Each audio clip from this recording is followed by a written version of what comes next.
Hey everybody, welcome back to Comic Crow. And I did a couple videos talking about the debacle that was going on in Congress as we went through multiple votes for the next Speaker of the House. And I know for a lot of people that's not the biggest thing ever, but I wanted to talk about it today because there was something historic that was actually achieved. And it was removing almost, if not all, power away from the Speaker's office, only because you had 20 Republicans basically refuse to vote in Kevin McCarthy. Now, McCarthy is the Speaker of the House now. He finally got in on the 15th vote, but there was some drama around it.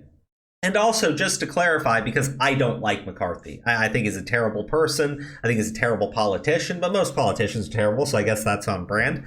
But at the end of the day, what we have with Kevin McCarthy is a man who wanted the gavel so badly that he was basically willing to give up nearly all power from the Speaker's office, which I think is a good thing. One of the best things that they actually negotiated out of Kevin McCarthy was, one, there is a mandatory 3-day period from when a bill is presented to when it will be voted on. And that actually really relates to what recently happened when Congress waited until like the very last minute to produce a $1.7 trillion omnibus bill that had a whole bunch of provisions in it and demanded that you vote on it or government was going to shut down immediately.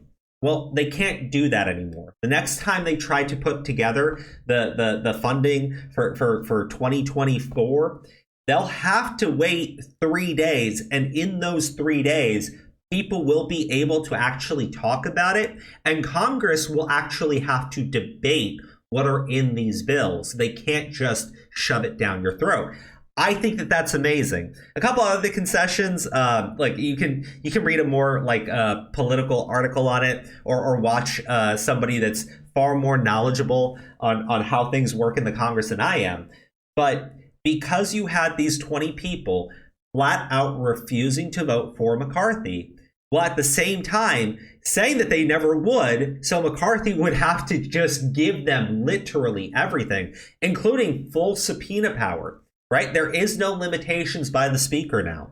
It's actually good because that means they can do the investigations that they want. However, when I said that there was drama, it's related to this photo, and I think it is hilarious because on the 14th vote, right?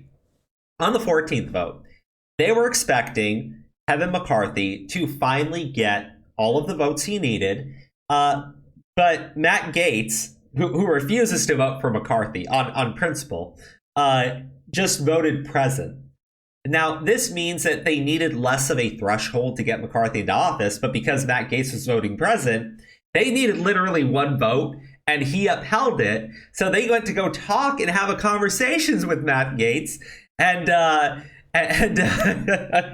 another congressman got into his face and had to be pulled away from him. And I thought the entire thing was just really funny. Again, I don't like the idea of all of these Republican Congress people all agreeing to do the exact same thing under the leadership of one politician. To me, that reads more like oligarchy because it's the House of Representatives. We're supposed to have people from different states who have different values and have different needs for their people. And they're supposed to present that and debate what is best, not only for their constituents, but for the country as a whole. Well, we haven't had that until literally just now. I don't think we've had that for a decade plus. And I think it's a great thing. I really do. Now, for those of you who may remember, if you were paying attention to Twitter or you like looked at any of this nonsense that was happening, we had people basically calling it a clown show. It's a clown show. These people aren't serious. These people are terrorists. These people, they're trying to obstruct. They're trying to suspend Congress from ever functioning. They want people to suffer, right? Well, Well, now it turns out that because they did that, because they refused to vote for McCarthy, they got everything, for the most part, that Republican voters want in Congress, except for, except for McCarthy still bangs the gavel. That's it. That's the one thing that Republican voters did not get, right? I'm not talking about the Congress people. I'm not talking about the fucking politicians who can all shove boots directly up their ass. I'm saying for their voters, they got what those voters actually wanted from the speaker, while severely limiting his power. But of course, because the voters got what they wanted, oh man, people are mad. So, I've got a couple of tweets pulled up. We'll go through them. The first one, because this isn't really angry. I found it funny. Republicans versus Democrats during the speaker vote tonight. I think it's funny. I do. Don't get me wrong. I think it is funny. She's even reading a book, which she clearly just picked up. The Subtle Art of Not Giving a Fuck. Hey, cute. I agree. It's funny. But now let's talk about how they actually feel. So, Adam Schiff, right? The guy that just got outed for contacting Twitter and demanding that they ban an investigative journalist because he didn't like that they were looking into him. Looks like Kevin McCarthy conceded all the powers of his office to the crazies to finally get their votes. He had to give away the House to do it, and that was a sacrifice he was willing to make for the title. He'll be speaker in name only. Yeah, hey, Adam, no shit, Sherlock, no shit. That's exactly what Republican voters want. They don't want the speaker controlling the entire House. They don't want that. So yes, he got it accurately. He's just mad and he's upset about it because that's not how Democrats do it.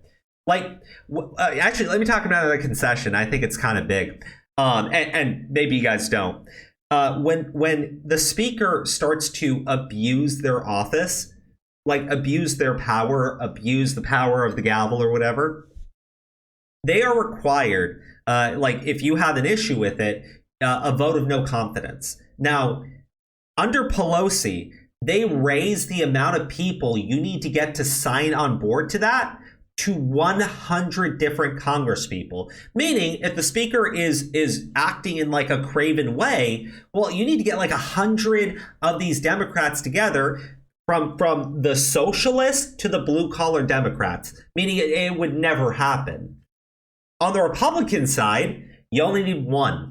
Only one person needs to put in a vote of no confidence on Kevin McCarthy. That's literally it. So he cannot abuse his office the same way other speakers have done in the past. So no shit, Adam. I love this. I absolutely do. This is a big, major win. Even if you hate Republicans, don't get me wrong. If there's another Democrat Congress, you don't want a politician like Pelosi.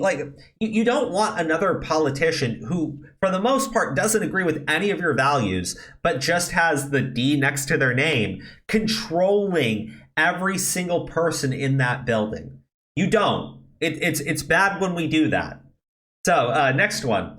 So all it took for McCarthy to become speaker was to concede massive power to the people who tried to overthrow the U.S. government on the fucking anniversary of the day it happened. Yeah, by the way, guys, I should have mentioned this. Left-wing 9/11 day. I mean, come on. I think it's cute. I think it's funny. I know they're angry. But what I do think is even funnier, this happened 2 years ago? And down here you have Move On going, I'm directly on target. Don't forget what they did. It's funny. It's cute. It's funny. Eric Swalwell. This guy's adorable. He banged a Chinese spy and threatened to nuke Americans. Yeah, that's exactly what happened. It is just too rich that Lauren Boebert is flipping to allow McCarthy to become speaker. After all those vanity speeches, the next one she should give is her resignation speech. She has no credibility. I mean, Again, this is why I find it funny, okay? These same people were laughing about the shit show, laughing about how the GOP were not unified. I go like, yeah, no, you're correct, idiots. Like, you are 100% correct. They're not, meaning they actually have to come together and negotiate and present their ideas rather than following in line like good little sheep. For Democrats, it's the complete opposite. But anyways, I think it's funny because these are the same people laughing about the shit show, but because of that shit show, those 20 Republicans who are 100% asking for things that the voters have wanted for a very, very, very, very, very long time, it's actually happening. I don't think that there's anybody like on either side of the aisle other than the sycophants who actually believe it's a good thing that Congress can drop a bill and immediately have it voted on before people can actually read it. I mean, that should not be happening at all, but that's been happening for literally decades now. So I'm happy that they're mad. I'm very happy that they're mad. But you guys let me know what you think in the comment section, because I'm interested in what you have to say on this one, because to me, I see just a ton of wins specifically for the American people. And I don't like doing the patriot talk, but like, no joke, this is good for every single American. Congress should not just be walking in lockstep with each other. It's supposed to be a place where you debate the issues, you present your ideas, and you are challenged on them. It's supposed to be a place when a bill is presented, people don't just blindly vote. That should not be happening, especially now when we're talking about $1.7 trillion. When they do that, I have no confidence in Congress's ability until now. So we'll see what happens.